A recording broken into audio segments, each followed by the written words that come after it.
Hi friends, ఏం చేస్తున్నారండి? ఈరోజు ఏమంటారు తెలుసా? కూర పప్పు వంకాయ, ఒక బంగాళదుంప వేసి పప్పు చేస్తున్నాను.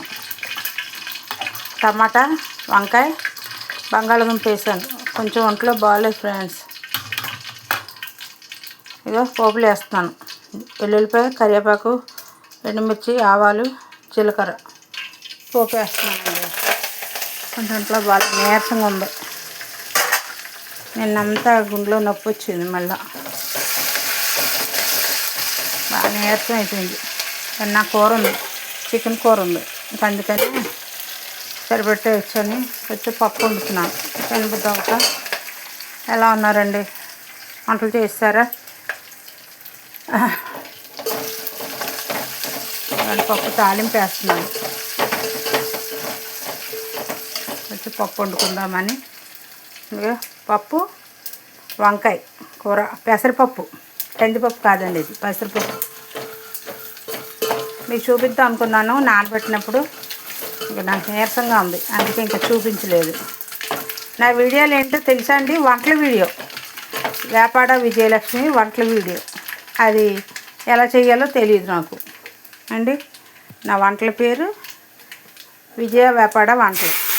అమ్మయ్య, అయితే తర్వాత పప్పు తాలింపు అయింది. ఇంకోటి గమనించారు మీరు ఎప్పుడైనా?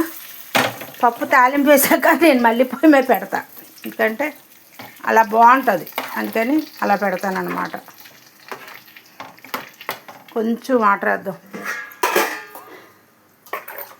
కొంచెం ఎక్కువ వద్దు.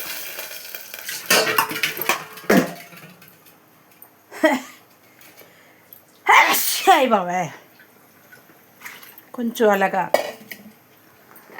దగ్గరగా అవుద్ది, అప్పుడు బాగుంటుంది, కమ్మగా ఉంటుంది. తాలింపు వేసాం కదా, కొంచెం 2 పొంగులు వస్తే పప్పు బాగుంటుంది. ఏంగా వేద్దాం కొంచెం. వేసేయా, తుమ్ములు వచ్చేస్తున్నాయి, చాలు. ఇంకేంటి ఫ్రెండ్స్, వచ్చారు. తాలింపు వేసాక అలాగా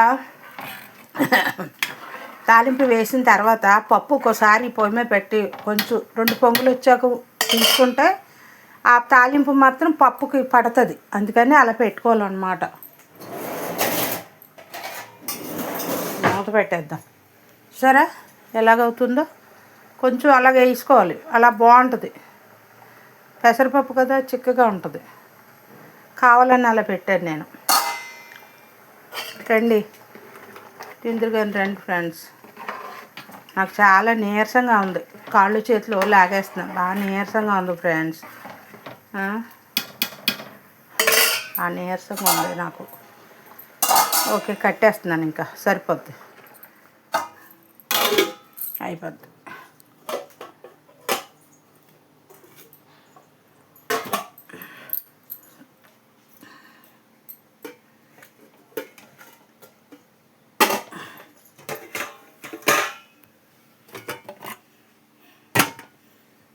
ఓకే, గ్యాస్ కట్టేద్దాం. తన భోజనం వచ్చేటప్పుడు లేగచ్చు, కాసేపు పడుకోవాలండి, రెస్ట్ తీసుకొని. నీరసంగా ఉంది బాగా. ఓకే ఫ్రెండ్స్, బట్టలు వేసాను, మిషన్లో తీయాలి.